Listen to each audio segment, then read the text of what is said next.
You ready? You smell of horse. Horse. I said horse. Okay. All right.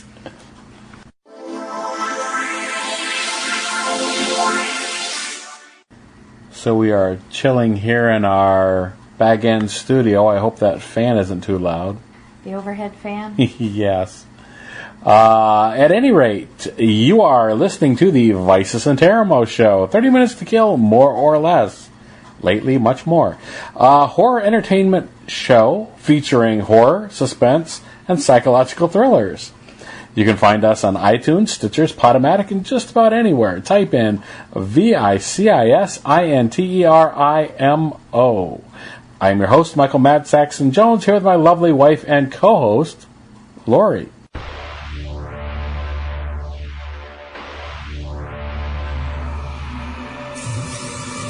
Welcome to the Vicis Interimo 30 Minutes to Kill podcast.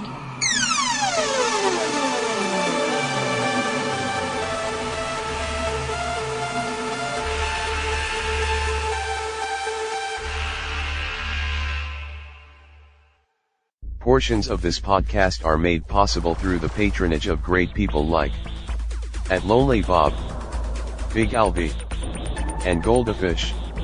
Since we are trying to grow our podcast in every way possible, even if you can't be a patron, you can still help us grow by liking, commenting, and subscribing to the podcast. Also, you can show your support by proudly placing our Vicis Interimo sticker where everyone can see it. Send me your address in a private message and I will mail you your very own sticker anywhere in the world free of charge. My email is madsaxon, with 2 X's at yahoo.com. That's MADSAXXON at yahoo.com. Thanks for your support. It means a lot.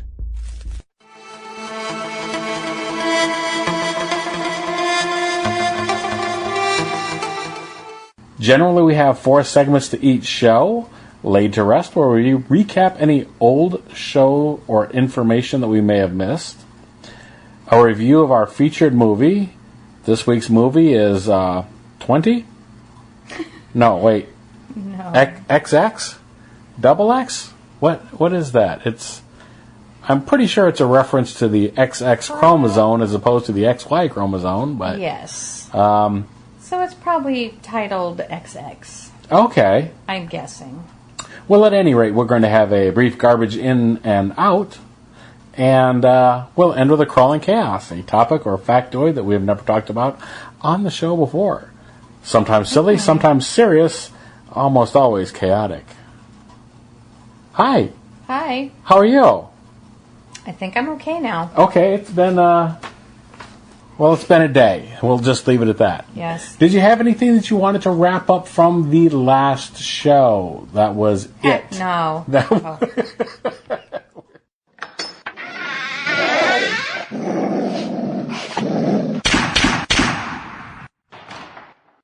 We're done talking. No. I mean, no. No. I made it sound like, oh, heck no, I don't ever want to revisit that topic ever again. But then you said we talked about it, which was great, and I would talk more about that. All of our other topics, though, I think I'm done. You're so over. So done. All right, well, I hope we talked enough about it last week, because, of course, we did it in the car on the way back from seeing the film. Right. And I don't remember... I'm sure everybody's probably burned out on it by now. Maybe. Yeah. Maybe not. I don't know. Review, I'm afraid our review was lame, so Okay. if it was, I'm sorry, everybody. Okay. I don't know, we didn't go much in depth because we were like, we just saw it, and we just probably sounded stupid and excited or something, I don't know. Possibly so. This is actually a garbage in, garbage out now, but since you brought it up, we actually have, I acquired, or we bought a copy of it, so I can listen to it. Oh, the novel. The novel, It. Okay. The unabridged novel. Well, then you can go ahead and listen to that and tell us about it in a future Garbage In, Garbage Out. If anybody still cares, I will do that. Well, I gotta say, everybody online is like, I just ran out and bought the book. Like, all these people who've never read, people who aren't normally readers, like, everybody's gone out and bought this book. And I'm waiting to hear back, like, okay, did anybody read their book, or did they just run out and buy it and because they were super excited and put it on their shelf and Okay. You know, do you so think, it's interesting. Do you think they did that to get a jump on part 2 to kind of get insights as to where it's going, or do you think because we already have in the horror community, we already have that we know how the story roughly should go, right? Because we've got the made-for-TV thing. Well, see, that's the thing. Almost everybody's seen the miniseries, television miniseries, and it was just a lot of people's reaction, and one person in particular who I know was like, "Oh my! I can't believe I've never read this book. Like, why have I never read this book?" 200,000 pages. 200,000. It's like a 20-pound book. It's So it's interesting. Like the mini-series, everybody watched it and loved it, and Tim Curry, and that was fun and great and whatever. But until this movie came out, nobody was out in the rushing book. to see it. Okay, yeah, nobody wanted to. That is kind of an interesting point. I don't know. Yeah, like everybody, and I gotta say though, Stephen King's been marketing the crap out of all of his stuff right now. He's online every day on Facebook because I follow him and a few other places, and he's just like, "You haven't bought my stuff yet? What are you waiting for?" Like, he's shameless. Like, it's my birthday. Go out and see my movie and buy my book. Oh, my gosh. All right. Well, anything else you had to wrap up from last week's show? He used to tell me Gordon Ramsay was a whore. I think he's been beat. He's been beat, but anyway. Well, I think we're beating a dead horse here at this point. Let's move on.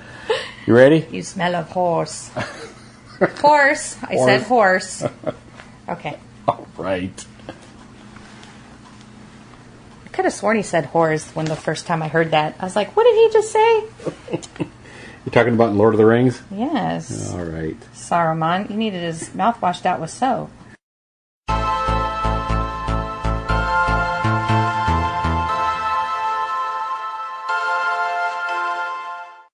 So before we go any further, I want to That is a horrible picture. I'm just saying. That's gross. Want to be sure and thank our patrons. I've already put that in here before, but also I want to thank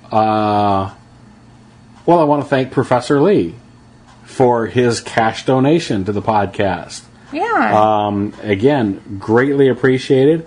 I appreciate the time that I get to spend with him and any suggestions and advice that he cares to share, since he teaches broadcasting at the college down in Long Beach. Yeah. Anyhow, where was I? Oh, but of course, thank you to our patrons at Lonely Bob, Big Al V, and Goldafish. Thanks, guys. Absolutely. So let's get on with this movie review.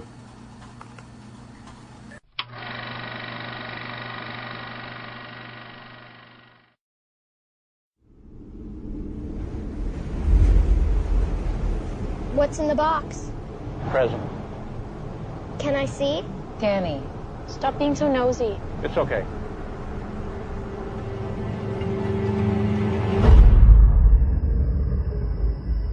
I don't think anyone's been up here in a really long time. Maybe it's cursed. Your son tore my daughter's fingernails off. You're not going to punish him? Listen, you gotta eat something. It's been 3 days, buddy. Not hungry. Something's happening to Andy.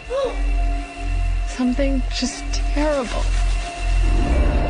You're not getting up from this table until you eat that pizza. Do you understand me? Just eat! If you don't eat, eventually you'll die. So?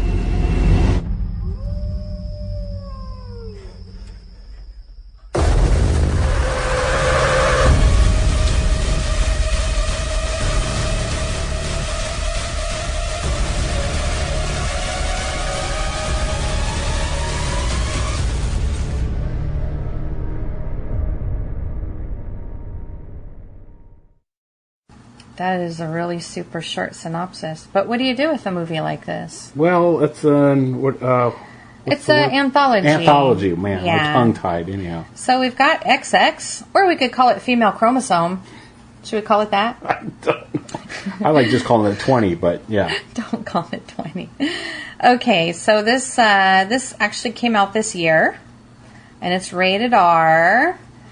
in this spine-tingling collection of short horror films that all feature female leads, a talented roster of female directors journey deep into the dark side of the distaff imagination. Yeah, that. Do you know what that term comes from? Where does it come from? Well, because the staff is the male side, and distaff would be the opposite side, and that therefore is female. I have a staff that's in the closet. That's not...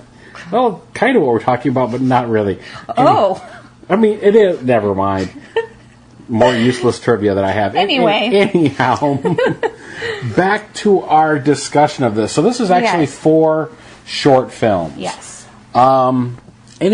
Anything to say about this in general, encompassing all 4 of them? Yeah, I enjoyed the whole experience. Really? Okay. I did. It felt a little uneven for me. Oh, well, you said overall. Okay. Overall. It was. I had some favorites, and I had some that were eh. Okay. So do you think that it needs to be pointed out that these are female directors with female leads? So taking everything else out of this, like if I had seen this, yeah.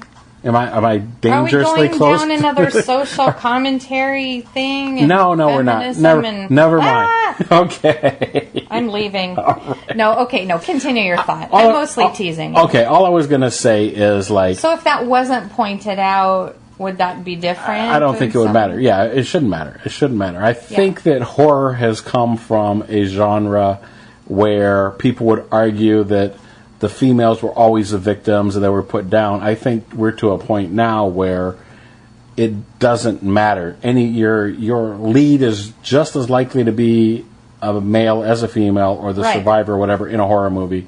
They're not always going to be the victims, and that's... A lot of times they're the heroes now. These days, absolutely. Because guys are such sniveling babies. That's how they're portrayed often. All right, before we start making any political comment, that was it. I just thought it was interesting that, this genre has... It had a certain feel or touch to it that you maybe would have noticed. But, but it was smart, I guess. Okay. Like several of them. Okay. You know what? Let's get into some... I mean, you just note it's not just your typical, like... slasher horror blood and gut anthology. They all made you think, and you were like, what is going on here? Well, having said that, I thought there was one that was very much like a slasher thing, and I wrote down that it had everything. Well, it had a little bit of everything. Yes. So you know what, let's break them down. Let's break it down, Okay. The box. Right. Yes. What do you think about the box? Based on the short really story. liked the box. I did. It was very creepy. A young boy, a mother in the city with her kids coming home on the train. I mean, it was chock full of metaphor. Maybe that's what I missed then. But so they're coming back, and the kids are a little rowdy, rambunctious, a little bit. I mean, they're kids, right? So if she'd have taught her little boy to not be so rude, none of this would have happened. He was such a little butt. Maybe not. Anyhow, so hey, that old man wasn't engaging the kids at all. The man was sitting there minding his own business. Okay. And that little boy was like, "Hey, mister, what's in the box? What's in the box? Can I see?" And his mom is like, "Well, please leave that man alone." But the kid kept persisting, so the guy was like, "Sure, it's a gift. Here, look inside." So and he showed saw him. it, and then it all goes downhill from there. Yeah, that's it. There were 2 other movies that I specifically wanted to mention. Yes. But I won't. Oh, because they're too similar? Because they're too similar. Well, then I'm going to mention the movie that I thought of, even though the stories are completely unrelated, but there was a moment where it gave me that same wonderful, wonderful feeling of Pontypool. For a moment, I was just blissfully happy. It's like, this makes me so happy, because you're like, what the F is going on here?